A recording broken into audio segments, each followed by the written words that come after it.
सारे लोग ऐसे हैं जिन्होंने हज कर लिया मगर दिल की गंदगी अभी दूर नहीं हुई। बहुत सारे लोग मौलाना भी हो गए मगर दिल की गंदगी दूर नहीं। बहुत सारे लोग मालदार भी है, पैसे वाले, मगर दिल की गंदगी दूर नहीं। अब आप कहेंगे यहां पे लैट्रीन, पेशाब, कोई और नजासत लग जाए, गंदगी होती है, मगर दिल पे गंदगी का मतलब क्या है? प्यारे, अब नबी से जरा पूछो, आका से पूछो, दिल की गंदगी क्या होती है, दिल का मैल क्या होता है? नबी फरमाते हैं दिल की गंदगी और दिल का मैल होता हसद, कीना, बगावत, जलन, तकब्बुर, गुरूर, घुमंड। हसद के बारे में आका फरमाते हैं ला यज्तमिउ बैनल अब्दी फी क़ल्बिही अल ईमान वल हसद। नबी फरमाते हैं बंदे के दिल के अंदर दो चीज जमा नहीं हो सकती, ईमान और हसद जमा नहीं हो सकता। आका ने फरमाया, सहाबा ने अर्ज किया आका ये क्या है? नबी ने फरमाया हियल हालिक, ये उस तरह, क्या है ये? उस तरह से बाल मूंडे जाते थे। कहा ये उस तरह, इससे बाल मूंडे जाते हैं, ये उस तरह है। सहाबा चेहरा देखने लगे। नबी ने फरमाया ला अक़ूलु तालिकु शारा वलाकिन तालिकुद्दीन। नबी ने फरमाया ये वो उस तरह नहीं है जिससे बाल मूंडे जाते हैं, बल्कि ये वो उस तरह है जिससे ईमान खत्म हो जाता है। अल्लाह बरकत। मगर कहां यार, आज ये मौलाना लोगों के लिए भी काम की बात है, पहले मेरे बाद में आपके। ये हसद ऐसी बला हो गई है, ऐसी बला, ऐसी मुसीबत। अच्छा मेरी एक बात समझ में नहीं आती, नोट देते हो तो गिन गिन के क्यों देते हो? पढ़ने वाले को थोड़ा डिस्टर्ब होता है, जैसे कह रहे हो, और बाज मौलाना का दिल भी लगता है, ये भी है भाई, ये भी है, दिल भी लगता है, शायरों के शेर बढ़ जाते हैं। लेकिन सुनो यार, बात रुक जाती है, एक मरतबा में आओ और देके चले जाओ, या फिर रखे रहो, पहले सुन लो, उसके बाद में जब मुसाफा करो तो दे दियो, वक्त ना मिले तो मस्जिद की गुल्लक में डाल दियो। जब मुझे बुलाया है तो नोट में वक्त थोड़ी गुजारना, पहले सुनना है। क्या करना है? सुनना है। अब नबी ने फरमाया कि ये वो उस तरह नहीं है जिससे बाल मूंडे जाएं, बल्कि ये वो उस तरह है जिससे कि दीन हलाक हो जाता है। अब ढूंढियो तलाशियो किसके पास दीन रहेगा। बातें तो हम बहुत बहुत बड़ी कर लेते हैं। सैयदना हुजूर गौसे पाक रज़ी अल्लाह ताला अन्हु। अल्लाह, बड़ी प्यारी बात आ गई मुझे याद, बहुत प्यारी। इनको गौसे पाक कहा जाता है। क्या कहा जाता है बोलो? अल्लाह ने सबसे पहले गौस अगर बनाया है तो वो जात हमारे और आपके आका मोहम्मदुर रसूलुल्लाह है। सबसे पहले गौस आका, उनके बाद हजरत अबू बकर सिद्दीक, उनके बाद हजरत उमर, उनके बाद उस्मान गनी मौला अली, यहां तक के हसन अस्करी तक सब गौस। फिर इमाम हसन अस्करी के बाद अगर गौस हुए तो सैयदना शेख अब्दुल कादिर जीलानी। इनका मकाम जरा दो तीन बातों में बताऊं, फिर मैं आऊंगा। ये वो लोग हैं ना, वलियों से हमें क्या नसीहत लेनी चाहिए?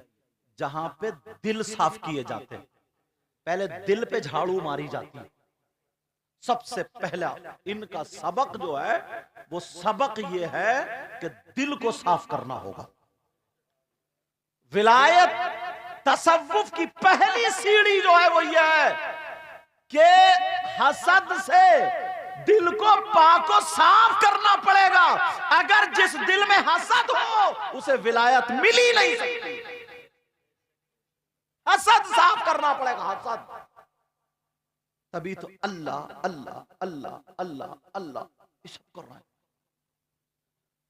सैयदना हुजूर गौसे पाक रज़ी अल्लाह ताला अन्हु का मकाम इतना बुलंद हुआ, इतना बुलंद। कोई किताब नहीं पढ़ी, बेटा मेरी तरफ तवज्जो दो, कोई किताब नहीं पढ़ी,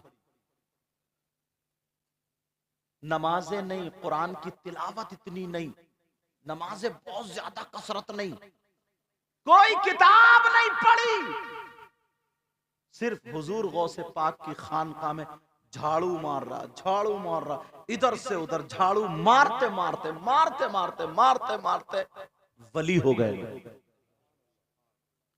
शेख अब्दुल हक मुहद्दिस देहलवी लिखते हैं, खानकाह में झाड़ू लगाने वाला बड़े पीर की वो वली हो जाया करता था। वली होने की वजह झाड़ू मारना नहीं, वली होने की वजह ये होती थी, सुबह को बड़े पीर आए नजर पड़ गई, शाम को बड़े पीर आए नजर पड़ गई, दोपहर को बड़े पीर आए नजर पड़ गई। ये वो लोग थे जो अपनी नजरों से वली बनाते। किसी मौलाना ने ये कह दिया, लो इन्हें क्या हो गया, ये कहते हैं कोई किताब भी नहीं पढ़ी, मदरसे में भी नहीं पढ़ा, खाली गौसे पाक की खानकाह में झाड़ू मारता रहा, वली हो गया, वली हो गया। मैंने कहा नादान, ये तो झाड़ू मारने वाला है, गौसे पाक की बारगाह में अगर चोर आया तो वो भी तो वली हो गया। बहरहाल चोर से तो ज्यादा ही ऊंचा मकाम है ना झाड़ू मारने वाले का, झाड़ू मारने वाले का चोर से तो फिर भी ऊंचा। अब सुनो, सीरत गौसे आजम से एक वाकया उठाता हूं, तवज्जो रखना। एक बुजुर्ग हैं, खादिम है, खादिम, जिनका नाम सीरत में आता है, सीरत गौसे आजम में, शेख अहमद अल बारिकी। क्या नाम है उनका? शेख अहमद अल बारिकी। अल्लाह, नाम आ गया। मगर इनका काम क्या था, खानकाह में जितने बड़े पीर के मेहमान आते थे गौसे पाक के, उन सबको लोटे से ये वुजू बनवाते थे। अगर लंगर खाना खाया जा रहा, कोई हाथ धो रहा तो लोटे से, बाद में हाथ धो रहा तो लोटे से, इतना लोटे से वुजू, सिर्फ इन्हीं का काम था लोटे से ही वुजू बनवाना। तो लोगों ने इनका लक़ब डाल लिया लोटे वाले बाबा। क्या नाम होगा इनका? लोटे वाले बाबा। और इनका असर नाम क्या था? शेख अहमद अल बारिकी। और एक जो थे वो जूते वाले थे, तो वो जूते वाले बाबा। अल्लाह अल्लाह, इन दोनों में गुफ्तगू होने लगी, बातचीत होने लगी। बैठ के कहने लगे, सुनो, हम लोगों को एक जमाना हो गया खानकाह में, तुम्हें जूते संभालते हुए, तुम्हें लोटे से वुजू बनवाते हुए, और कोई आता है एक ही दिन में बड़े पीर साहब उसको इब्दाल बनाते हैं, किसी को गौस, किसी को वली, किसी को कुतुब बना करके भेज देते कि जाओ तुम उस इलाके में जाओ, तुम उस इलाके में जाओ। हमसे ये लोटा थमा दिया हमें, इतने दिन हो गए कुछ मिला ही नहीं। ऐसा करो, चलो अब किसी वली के साथ चल के मेहनत करते हैं कुछ ना कुछ।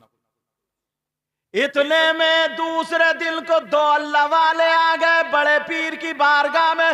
बड़े पीर ने उन पे नजर मारी और कहा, जाओ दीन का काम करो, 5 दिन तुम्हें खाली सैर करनी है, 5 दिन सफर करना है। लोटे वाले बाबा ने सुन लिया, बाद में चुपके से उनके पास गए, बोले अल्लाह वालों, मैं भी तुम्हारे साथ चलूंगा। बोले इन्हीं से कुछ मिल जाएगा, ये बड़े अच्छे लग रहे हैं देखने में, अल्लाह वाले बुजुर्ग, मैं भी चलूंगा। वो बोले क्या करोगे तुम, अपना काम करो, जिस काम में भी हो यहीं रहो। बोले नहीं, ले चलो ना मुझे, चलूंगा मैं भी। कहा ठीक है तुम भी चलो। बड़े पीर को उन्होंने नहीं बताया लोटे वाले बाबा ने, और चुपके से चले गए। मगर उन्हें क्या पता था बड़े पीर सब दिखाने ही चाह रहे हैं। बड़े पीर को सब पता है। अब लोटे वाले बाबा उन दोनों बुजुर्गों के साथ हो लिए चलते चले जा रहे। एक दिन गुजर गए, एक रात गुजर गई, रुकते ही नहीं। नमाज का टाइम होता, नमाज पढ़ लेते फिर चल देते। जब 24 घंटे हो गए तो लोटे वाले बाबा की आते बोलने लगी, भूख के मारे पांव लड़खड़ाने लगे, कहने लगे ओ अल्लाह वालों, क्या मार के ही छोड़ोगे? बोले क्या मतलब? बोले 24 घंटे हो गए, मैं बड़े पीर की बारगाह में रहता था, सुबह नाश्ता करता था, दोपहर खाना, शाम को खाना, और तुम्हें 24 घंटे हो गए अब तक पूछ ही नहीं रहे हो खाने को। तो बोले हमने कौन सा खाया, हमने भी तो नहीं, चलते रहो। बोले देखो अपने बस की नहीं है, खाना खिलाना पड़ेगा। बोले अच्छा खाना खाए बगैर नहीं चलो? बोले ना। उन दोनों बुजुर्गों में से एक ने दुआ कर दी अल्लाह की बारगाह में। जैसे ही हाथ उठा के दुआ की तो खाने का दस्तरखान आ गया। बोले या अल्लाह तेरा शुक्र है। अब खाना तीनों ने बैठ के खा लिया। खाने के बाद फिर चल पड़े अल्लाह का शुक्र अदा करके। फिर 24 घंटे हो गए। बोले अल्लाह वालों, जब तक तुमसे कहा नहीं जाता कोई खाने का इंतजाम नहीं रखते हो क्या? अरे मेरी हालत खराब है भूख के मारे। जब इतना कहा तो फिर दूसरे बुजुर्ग ने दुआ की, अल्लाह की बारगाह में दुआ की तो एक दस्तरखान और आ गया, ये भी खा लिया।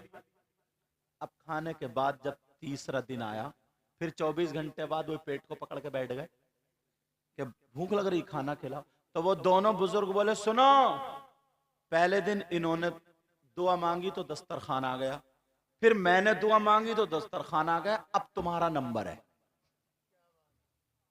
अब तुम दुआ करो। अब तो ये चक्कर में पड़ गए लोटे वाले बाबा, सोच रहे होंगे यार भूखे ही रह लेते। इन्होंने कहा ये तो अल्लाह के वली है, मगर मैं क्या दुआ करूंगा, मुझसे कहां खाना आएगा, मैं तो कुछ भी नहीं हूं। मगर यहां मकाम दिखाना था। कहा मैं नहीं करूंगा, तुम ही करो। वो दोनों वाले नंबर तुम्हारा, तुम्हें ही करना है। अब ये चक्कर में पड़ गए, बोले क्या करूं, मगर चालाक बहुत थे। इन्होंने सोचा ना कि यार इन्होंने जब दुआ की तो इन्होंने किसी वली का वास्ता दिया होगा, मगर नाम याद नहीं है किस वली का नाम वास्ता दिया है नाम। तो इन्होंने कहा, दुआ के लिए हाथ उठाए, बोले या अल्लाह, इन्होंने जिस वली का वास्ता दिया है उसी वली के सदक़े में खाना अता फरमा दे। और फिर दुआ की, बोले या अल्लाह, इन्होंने भी दूसरे वालों ने नाम याद नहीं किस वली का नाम लिया, इन्होंने जिसका नाम लेकर के वास्ता दिया उनके सदक़े में खाना दे दे। 2 दस्तरखान आ गए। कितने आ गए? 2।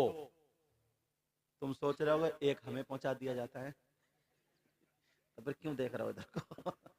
2 दस्तरखान आ गए।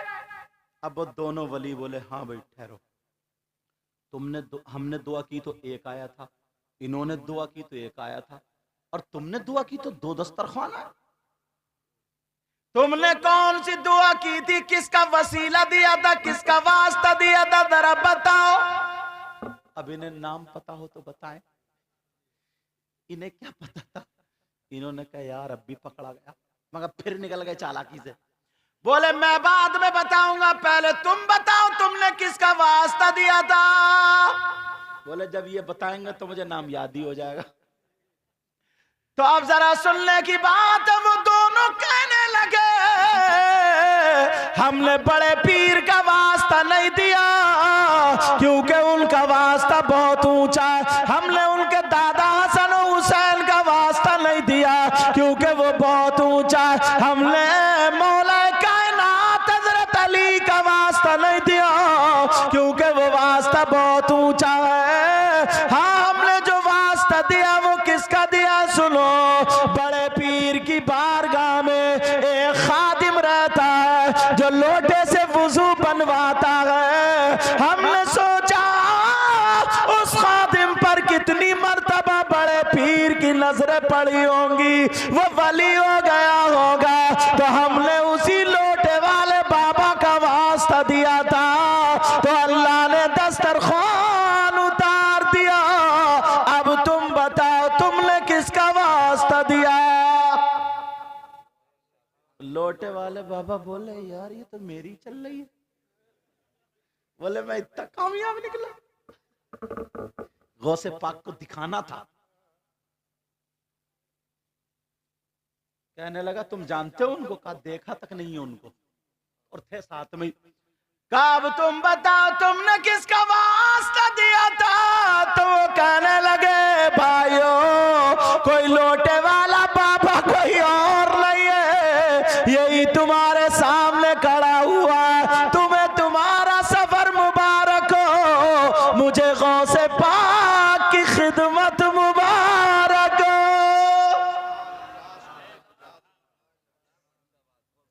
तभी तो आला हजरत ने कहा था, अभी तुमने अशार सुने ना, कितने अशार। वह क्या मर्तबा ए गौस है बाला तेरा, वह क्या मर्तबा है गौस है बाला तेरा, बोलो या गौसल मदद। यार सोचने की बात है, गौसे पाक की खानका में खिदमत करने वाले का ये मकाम है, तो फिर गौसे पाक का मकाम क्या होगा? वह क्या मर्तबा ए गौस है बाला तेरा, ऊंचे ऊंचों के सरों से कदम आला तेरा। अच्छा एक रिवायत हमें ऐसे ही और मिलती है, अल्लाह बरकत फरमाए। एक रिवायत और मिलती है ऐसे, बताऊं? वो तुमने हुदहुद का वाकया सुना होगा कुरान शरीफ में, जो हुदहुद का वाकया हजरत सुलेमान का, हाँ सूरह नमल, उसमें वतफ़क़्क़द अत-तैर फ़क़ाल मा लिय ला अरल हुदहुद, ये हाँ। तो जब हुदहुद से पूछा, परिंदों को चेक किया, हुदहुद कहाँ? हुदहुद गायब है। आई कहाँ थे? कहा अल्लाह के नबी मैंने एक औरत देखी जो मर्दों पे हुकूमत करती है, उस औरत का नाम बिल्कीस है। अच्छा। अब हजरत सुलेमान, जिन्नात थे इंसान थे, हजरत सुलेमान ने कहा कौन है जो बिल्कीस का तखत, 1500 किलोमीटर तकरीबन, कहा कौन है जो बिल्कीस का तखत लाएगा? काला इफरीतुम मिनल जिन, इफरीत एक जिन बोला मैं लाऊंगा। कहा कितनी देर में? कहा अन तक़ूम मिन मक़ामिक, आप अपना ये महफिल बर्खास्त होने से पहले पहले, महफिल उठेगी उससे पहले पहले ले आऊंगा। सल्लल्लाहु अलैहि वसल्लम बोले नहीं कोई और बोलो, और कौन लाएगा जल्दी? उसमें एक अल्लाह का वली भी था। अब वो वली खड़े हो गए। वली का पावर देखो, ये कुरान में है। ये वली खड़े हो गए जिनका नाम आसिफ बिन बरकिया, वो खड़े हुए बोले मैं लाऊंगा। अब सारे लोग बोले अरे जिनसे भी आ गए, ये तो हैकल था, देव था, इफरीत था, इतना बड़ा जिन पहाड़ को मिनटों सेकंडों में ले आया, इतनी इससे पहले अल्लाह का वली कितनी देर में? कहा आप आंख का पलक नहीं झपक पाएंगे, मैं ले आऊंगा।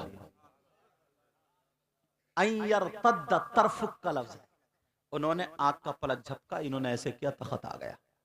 यही बात अंग्रेज ने पढ़ ली जो इंग्लैंड का रहने वाला था। उसने कहा क़ाल अल्लज़ी इंदहु इल्मुम मिनल किताब, उसने कहा अरे मैं भी ये इल्म सीखूंगा मगर पहले ईमान लाऊंगा, अब मुझे भी यही बात हासिल करनी है, मिनटों में आ जा। अंग्रेज था, उसके दिल को लग गई, उसने कलमा पढ़ लिया, इंग्लैंड का रहने वाला।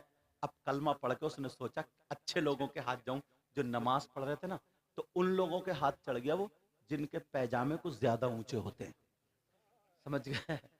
अब वो बेचारे उसे जमात में ले जाने लगे, बेचारे से इतनी कढ़ाइयाँ मंजवाई, इतना समझ रहे, इतना स्टोव में हवा डलवाई, बेचारे को पुलंदे गधा बना दिया, पुलंदे ला दिया। अब वो कह रहे हैं वो इल्म कब का? बोले अल्लाह देगा, अल्लाह देगा, अल्लाह से मांगो सब मिलेगा।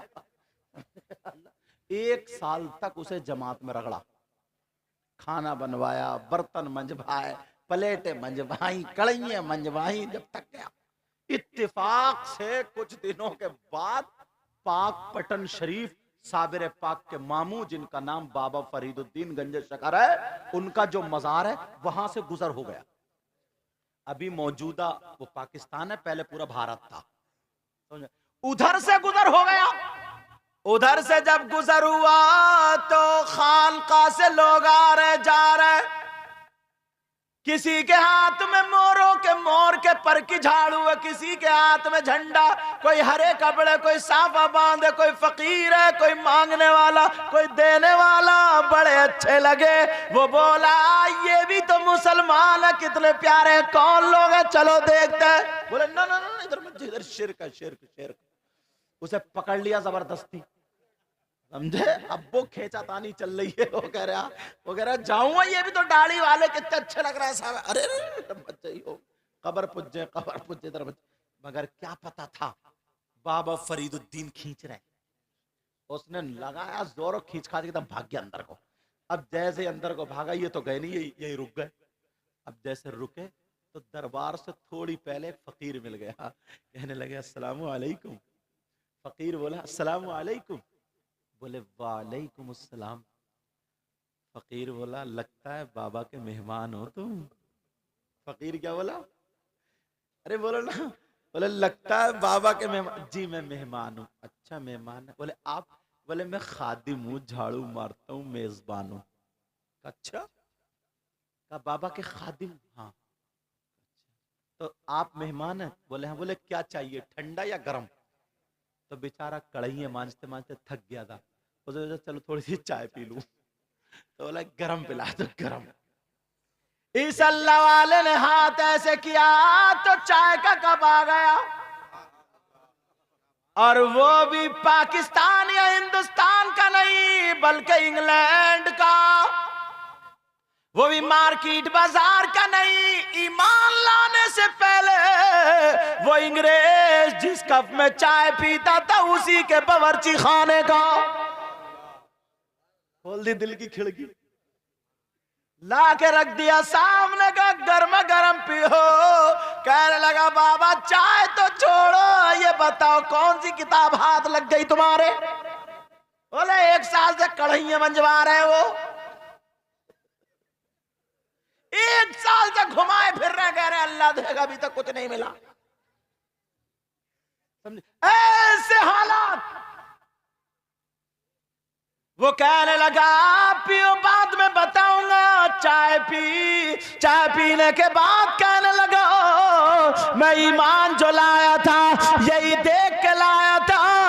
बोले माँ मुझे मालूम है, पता चल गया, हजरत सुलेमान का वाकया पढ़ के लाए थे। कहा मेरे दिल ने पहचान लिया। तो कहने लगा आपको कैसे पता चला, ये इल्म कहां से हासिल किया, कौन सी किताब पढ़ने के बाद तुम्हें मिला? तो वो कहने लगे मैंने इश्क की किताब पढ़ी है और बाबा की खिदमत करने से मुझे ये इल्म मिल गया।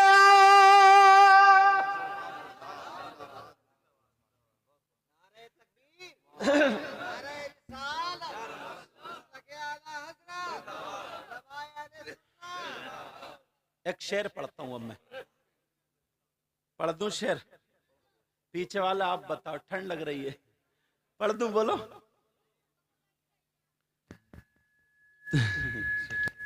तूने पी पियालों से, मैंने पी निगाहों से। तूने पी पियालों से,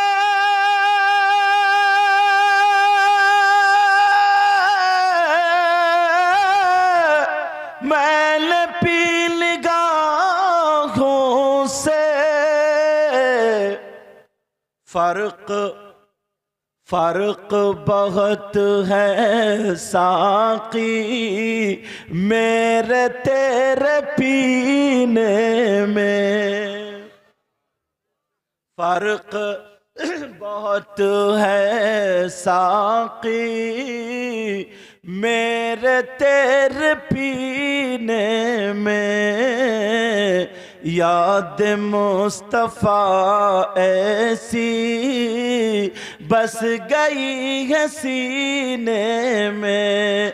जिस्म हो कहीं अपना, दिल तो है मदीने में। तबीयत खुश हुई, ये 3 बच्चे फारिग हुए। अल्लाह ताला आपके मदरसे को दिन दूनी रात चौगनी तरक्की अता फरमाए। इशा के बाद से अब तक सुन रहे हो, समझ रहे हैं। मैं दिल से दुआएं करता हूँ, मौला इतना दे इनकी दुनिया और आखिरत दोनों रोशन फरमा। मैंने कुरान की आयत पढ़ी थी, कुल इन्नल फज़्ल बियदिल्लाहि युतीहि मन यशा। ए महबूब आप फरमा दो, इन्नल फज़्ल, बेशक फज़्ल फजीलत शान, बियदिल्लाह अल्लाह के हाथ में, युतीहि मन यशा जिसको वो चाहता है अता करता है। आज के बाद तमाम दिल का मैल, कीना, बगावत, सारी चीजें खत्म करो और हटा दो। आपस में मेल, मोहब्बत, प्यार। यार एक बात बताऊं, किसी से जलन, हसद, कीना, बगावत रख के किसी का कुछ नहीं बिगाड़ सकते हो। नौजवानों या बुजुर्गों, आपस में इतना शानदार मेल मिलाप रखो ताकि तुम्हारे बच्चे तुमसे नसीहत हासिल करें। किसी की गीबत नहीं, चुगली नहीं, बुराई नहीं, एक दूसरे की मदद करो। जो बच्चे काम करना चाहते हैं उन्हें काम पे लगाओ, उन्हें आगे बढ़ाओ। मैं अक्सर तकरीरों में आजकल ये बात बोल रहा हूँ, जो बच्चे आवारा घूम रहे हैं ना, जो बच्चे मोबाइलों पे अपनी ज़िंदगी को जिन्होंने महदूद कर लिया है, जिन्होंने अपनी ज़िंदगी को छोटा बना लिया, निकलो यार, इससे बाहर निकलो। बाहर निकल के देखो, तुम काम सीखो, काम करो। अगर स्कूल पढ़ने वाले हो तो स्कूल टॉपर हो जाओ। मदरसे में पढ़ने वालों, जैसे इस बच्चे ने देखो कितने लोगों के सामने फटाफट फटाफट, जहाँ से मैंने पूछा वहीं से पढ़ दिया उस बच्चे ने। पढ़ना कोई आसान नहीं होता, मामूली बात नहीं होता, मगर हमें इनका दिल मजबूत करना है। मुझे ये नहीं देखना कि इतने लोगों के बीच में मैंने सुनवा दिया, समझे, अब जाके दिल को सुकून हुआ। ये इसके माँ बाप के दिल को ठंडक पहुंची होगी कि हाँ मेरे बेटे ने इतने लोगों के सामने पढ़ दिया। इसके उस्ताद खिल उठे, समझे, खिल उठे कि हाँ मेरी मेहनत अब वसूल हुई है, समझे। मैं इन बच्चों से भी कह के जाऊंगा, बेटा तुम ये रंगीनी, ये हालात, माहौल देख के बदल मत जाना।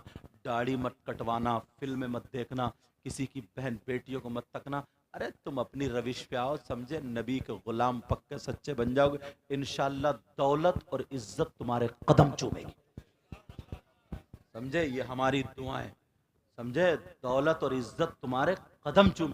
हाँ देखो, इम्तिहान होता है, आजमाइश होती है, ठोकरें लगती हैं।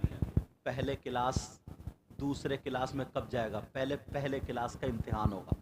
फिर तीसरे में कब जाएगा? पहले दूसरे का इम्तिहान। जब अल्लाह ताला तुम्हें ना जैसे जैसे अपना करीब बनाएगा, जब तुम थोड़े करीब हो गए, अब यहीं पे तुम्हें पहले फटकेगा, छानेगा, ठोकरें देगा, मुसीबतें तुम्हारे सर पे आएंगी, तुम्हें खूब छानेगा, फटकेगा। अब फिर उस पर भी तुम कहोगे या अल्लाह तेरा शुक्र है, तेरी रिजा पे मैं राजी हूँ, कहेगा और एक कदम आगे बढ़ जाओ, समझे। फिर यही वजह, फिर और कदम आगे बढ़ जाओ। तो कोई परेशानी, कोई तकलीफ आए, तुम्हारा ये काम है, सुनो। सब लोग अपना घर बनाते हैं, दीनी सब फैक्ट्री बनाते हैं, वो भी मैं कहता हूँ खूब मेहनत से काम करो, इतना कमाओ ना, तुम्हारे मकान अच्छे हों, तुम्हारे घर में गाड़ी हो, ट्रैक्टर हो, ज़मीन हो, सारी चीज़ें हों, किसी के मोहताज नहीं हो, लेने वाला हाथ नहीं देने वाला हाथ हो, कि अगर वक्त पड़े ना, तो वक्त पड़े तो हम 10 लाख 1 घंटे में इकट्ठे कर लें। मगर क्या करें, हमारे सब बच्चे, हमारे सब ऐसे हैं कि एक आदमी कमाता घर में, 5-6 खा रहे हैं बैठ के। अब देख रहे हैं फ़लस्तीन के हालात, फ़लस्तीन के हालात सामने हैं। कोई मुसलमानों के, हमारे आपके पास ऐसा फंड नहीं है कि जो 10-20-50 लाख रुपए हम वहाँ पे उनकी मदद कर सकें। हमारे पास है, अपनी माँ की तो मदद कर नहीं पाते, सगे भाई की मदद नहीं कर पाते, बहन की मदद नहीं, सर छुपाते फिरते हैं, चेहरा छुपाते फिरते हैं। और ये नौजवान समझ रहे हैं ना, जैसे मोबाइल पे किसी लड़की से बात कर ली या किसी से बात कर लिया, इसी में समझ रहे बस मैं इसी में ठीक हूँ, इसी में कामयाब हूँ। बड़ा ये कामयाब नहीं है बेटा, ये कामयाबी, मेरी बात ये लिख लेना, ये कामयाबी नहीं, ये तुझे घेर के रखा जा रहा, तुझे बर्बाद किया जा रहा, तेरी का निकल, इससे बाहर निकल। जब तू इससे बाहर निकलेगा ना, शादी तो तेरी एक दिन होगी, और ऐसी होगी कि तेरे कदम धोके पिए जाएंगे। समझ में आ गई? निकल बाहर निकल, अच्छा कमा, मेहनत कर, हलाल कमा। नबी ने मालूम है क्या तालीम दी है? नबी ने सहाबा को यह तालीम दी है कि सजदे भी करो, कुरान भी पढ़ो, तिलावत भी करो, साथ में यह भी कहा तिजारत करने भी जाओ। नबी खुद भी तिजारत करने गए। नबी खुद भी भिखारी मत बनियो जो गुटके खा लेते, हम इनसे छीना, इनसे छीना, इनसे छीना, इनसे छीना, गुटके खा लिए। खाने के बाद अब अम्मा भी बेजार हो गई, अब्बा भी बोले मैं खर्चा नहीं दे रहा हूं। तो अब आदत तो बन गई, क्या करे? किसी की कार के बैटरी खोल लिए, किसी का ट्रैक्टर का बैटरा खोल लिया, किसी की मोटरसाइकिल चुरा ली, किसी का नल खोल लिया, बस यही चल लिया। समझे? यहां तक के अंदाजा लगाओ, मस्जिद अल्लाह का घर है, मस्जिद, मगर इतना हट धर्म हो गया, इतना हट धर्म। कई जगह ऐसा हुआ कि मस्जिद का इन्वर्टर चुर जाता, मस्जिद की गुल्लक चुर जाती है। कई जगह ऐसा होता, मस्जिद की गुल्लक चुर जाती है, इन्वर्टर चुर जाता। अब मुसलमान कौन से दिल से ये लड़का जा रहा या कोई जा रहा है? एक बात बताऊं, मस्जिद में चोरी करने के लिए गैर मुस्लिम नहीं जा सकता। ये मैं फिर कहूंगा, मस्जिद में चोरी करने, जैसे मुसलमान मंदिर में चोरी करने नहीं जा सकता, ऐसे ही मुसलमान गैर मुस्लिम जो है मस्जिद में चोरी करने, ये मुसलमान ही। अब बताओ यार, इससे गिरी हुई बात कोई और हो सकती है? और ये हमारे तुम्हारे बच्चे हैं, इसलिए मैं आजकल ऐसी तकरीरें कर रहा हूं। समझ में आ रही है? तो अगर तुम्हारे पास 4 पैसे होंगे तो तुम्हारा मदरसा अच्छा होगा, तुम्हारी मस्जिद अच्छी होगी, जब चाहोगे बड़ा शानदार प्रोग्राम करोगे, जब चाहोगे दीनी काम करोगे। मगर शर्त यह है, पहले तुम्हें कमाना पड़ेगा, तुम्हें कामयाब बनना पड़ेगा। स्कूल में जाओ तो स्कूल टॉपर हो जाओ, डॉक्टर, इंजीनियर, ये सब बनो। समझे? पायलट बनो। समझे? ये सारी चीज अच्छी अच्छी पोस्ट पे जाओ, अच्छे अच्छे ओहदों पे जाओ। जब तुम कामयाब होगे, तुम्हारा दिमाग खुल जाएगा, जहन खुल जाएगा, किसी एतबार से परेशान। और अगर यही घूम के चक्कर लगाते रहे ना, तो यहीं पे घूमते घूमते घूमते घूमते तुम तो डूबोगे और दूसरों को भी ले डूबोगे। मेरी इन बातों को तस्लीम करना, माँ बाप की इज्जत कर। कुछ लड़के ऐसे होते हैं, कुछ लोग ऐसे होते हैं, ये बात खत्म कर दो। मिसाल के तौर पर किसी का काम अच्छा चल रहा है तो बस उसे झगड़े में फंसा दिया, उस पर केस लगवा दिया, कभी पुलिस से पकड़वा दिया, कभी पुलिस को फोन कर दिया, कभी कुछ। क्या तुम मुसलमान हो? लड़ाई झगड़े करके 50,000 रुपए तुम थाने पुलिस में, नाक तुम्हारी नहीं कट जाए, पकड़ जाए, 5,000 10,000 दे रहे हो, और सगे भैया को इतनी दीवार सीधी करने देने नहीं। इतनी मेंढ अगर सगे भैया पे चली गई तो तुम लड़े जा रहे हो।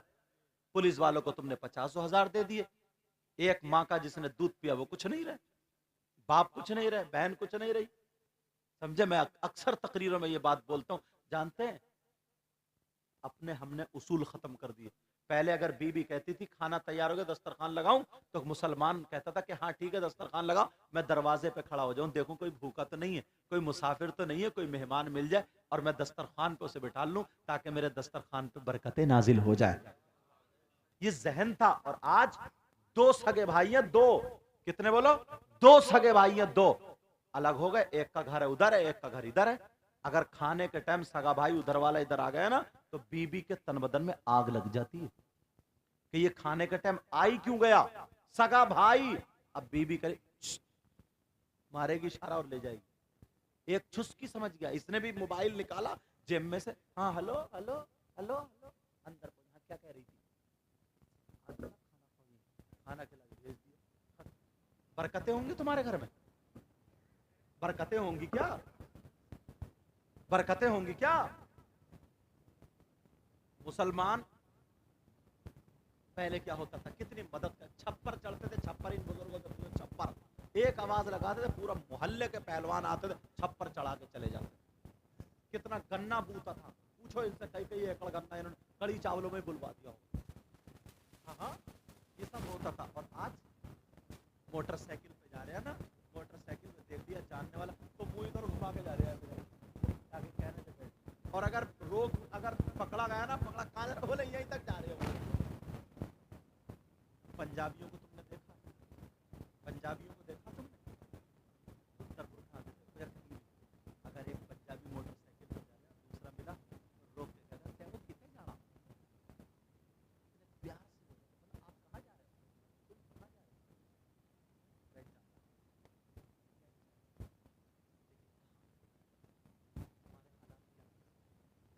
इसी वजह से देखो, तुमने रोडों पे पानी पिलाते हो,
बाजार में, चाहे वो ताला संभाल ले, छतरी संभाल ले, दूध बेच ले, कुछ भी कर ले, मगर भीख नहीं मांगता। देखा तुमने कभी भीख मांगते हो? बोलो अगर तुमने देखा हो किसी इतने बुजुर्ग बैठे नहीं दे, और मुसलमानों में यार शर्म आती है। मैं गरीब नवाज के बेटे के यहाँ तकरीर करने गया, समझे, ख्वाजा फखरुद्दीन साहब के वहाँ। तो मैंने पहले हाजिरी दी, गरीब का मुझे लगा, मैंने 100 का नोट निकाला दिया, तो 10-20 ऐसे आ गए भागते हुए दौड़ते, औरतें तक आके ऊपर गिर रही, बच्चे गोद में ले लेके मुझे। इतने पैसे अगर नहीं भी हैं तो आदमी शर्मिंदा हो जाता है, कितनी शर्मिंदगी होती है। तो कुछ तो अगर देना चाहता ना तो इस वजह से नहीं देता, कौओं की तरह भिखारी चिपट जाएंगे।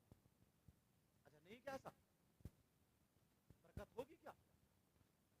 भिखारी वहीं पड़ गए, आदतें बना ली, काम करना नहीं चाहता, 3 बच्चे हैं, मोबाइल लिया, घूमता फिर रहा, काम। तू यार मर्द है ना, तू खाली एसएमएस पे रोने लगा।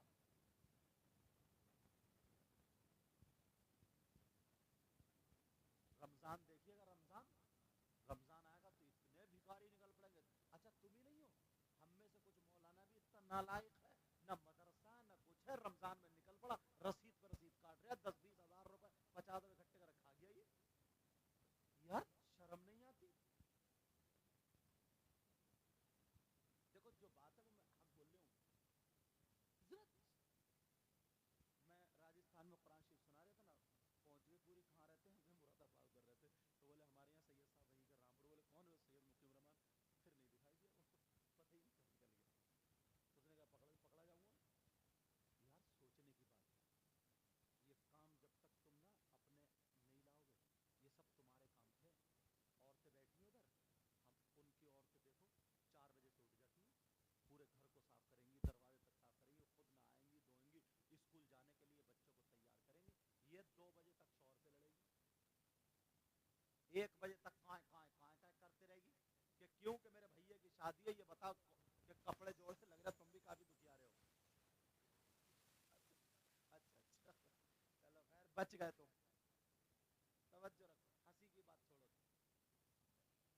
काय काय काय 1 बजे तक सोने नहीं देती, समझ रहे हो महक वालों? तुम भी सो ही रहे हो, लग रहा है तुम्हारे घर भी पहुंचानी पड़ेगी बातें। अच्छा, ये नगलिया अकिल के, मैं इनको जानता हूँ, इनके कई मरतबा तकरीरें की। तो अब समझ में आ रही बात? रात के 2 ना खुद सोए ना सोने दे, 2-2 बजे तक लड़ेगी, और सुबह को 8 बजे सड़ा हुआ मुंह लेके सो रही है। बच्चे काहे से स्कूल जाएंगे? कोई हगा हुआ, कोई मुता हुआ, निकाले चप्पल, चल मदरसे जा पढ़ने। अब पै पै करते कर फटा हुआ ये पड़ेगा आलिम, ये अम्मा। सोचने की बात है यार, जरा सोचो। वो लोग है ना, हाँ अब चुप जाओ, वो लोग है ना, उनकी औरतें, तेल डला हुआ उनके बच्चों के सर में, चुप जाओ बेटा, तेल डला हुआ, मांग निकली हुई, और साफ, हालांकि गैर मुस्लिम तो पाक तो नहीं, लेकिन जाहिरी तौर पे कितने साफ सुथरे लगते हैं। और हमारे मुसलमान का बच्चा, हम जा रहे थे तो शायर इस्लाम नूरुद्दीन मंजर वजन गया मस्जिद, नमाज पढ़ना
भाई ने दूध पिलाया, आ जाओ,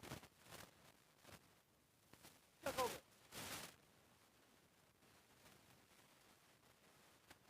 ये लोग थे शेर, ये शेर अब कमाने लगता, कांप जाता है। लाठी चलाने वाले थे, हाँ,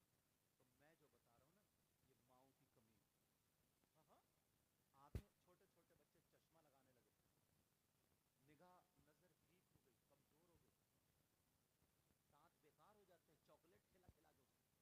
छोटे से बच्चों को ला, पप्पा आ रहा है चॉकलेट ला रहे हैं, पप्पा चॉकलेट, सब खुश हो गए, चॉकलेट आ रही, दांत खराब हो गए, अब वो चूहा खा गया। पुराने लोग गन्ना खा रहे हैं, गन्ना, और ये 40 साल का दांतों का दिखाता फिर गया दांत। अपने आप को संभालो, अपने आपस में मेल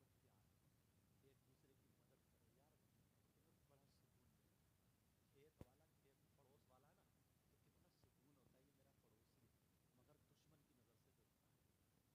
कितना सुकून होता है, ये मेरा पड़ोसी है, मगर दुश्मन की नजर से देखता है, क्यों दुश्मनी बरत रहे अभी? हाँ हाँ, चुप। अब हुआ क्या, मैं तरफ तवज्जो रखो, बैठ जाओ बेटा, बैठ जाओ। अब हुआ क्या, ये तकरीर सुनो हुए मेरी, तवज्जो। अब हुआ क्या, झगड़ा फैला पड़ा। बोले क्यों? बोले साहब ये पेड़ मैंने लगाए थे, मगर उसके खेत में कैसे पहुंच गए? अब वो कह रहा मुझे क्या पता, जिसके खेत में उसी को दे दो। उसने मेंढ धकिया के इधर कर दी, अब खेत उधर हो गए, पेड़ उधर हो गए। नहीं, अपने आप को संभालो बच्चों, काम करो। जो बच्चे पढ़ने के अब पढ़ चुके हैं, थोड़े बड़े हो गए, काम सीखो नहीं, इन्हें काम सिखाओ माँ बाप, खाली मत घुमाओ, खाली झगड़े ही करेंगे। समझ में आ रही है? इन्हें काम सिखाओ, कामयाब बनाओ, जो जिस काम से लायक हो, जो जैसा हो, उसको वैसे काम सिखाओ। और जो पढ़ने वाले हैं, उन्हें अच्छे नंबरों से फारिग होकर के उन्हें लाइन में लगाओ, कोई डॉक्टर बने, कोई इंजीनियर बने, कोई पायलट बने, अपने कामयाब बनो। और जो मदरसे वाले, बेटा तुम भी ऐसे कामयाब बनो, अपने गांव का, अपने माँ बाप का नाम रोशन करो। मैंने बहुत बातें कह दी, ये वक्त ऐसा था, आप लोग इतने देर रुके रहे, मैं दिल से दुआएं करता हूँ, अल्लाह आपको सलामत रखे, अल्लाह आपकी हर तमन्ना को पूरा फरमाए, मेरे भी इल्म और अमल में बरकतें अता फरमाए। कारी साहब ने बड़ी मेहनत की, इनको जज़ाए खैर अता फरमाए। मदरसा चलवाने वाले जितने भी, अल्लाह उनको भी जज़ा अता फरमा दे। वाखिर दावाना अनिल हम्दुलिल्लाहि रब्बिल आलमीन। अस्सलामु अलैकुम व रहमतुल्लाहि व बरकातुहू। अब शायर इस्लाम नूरुद्दीन मंजर साहब, बहुत अच्छे शायर, बहुत अच्छे शायर, अभी सुनोगे तो पता चलेगा, लिखते भी और पढ़ते भी। इस्तेकबाल करिए, नारे तकबीर, नारे रिसालत, नूरुद्दीन मंजर।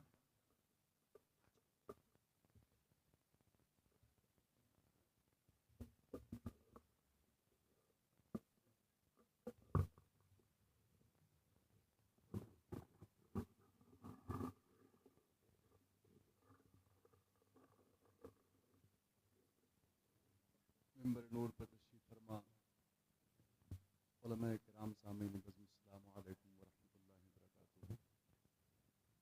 दुरूद पाक पढ़िए, अल्लाहुम्मा सल्ली अला सय्यिदिना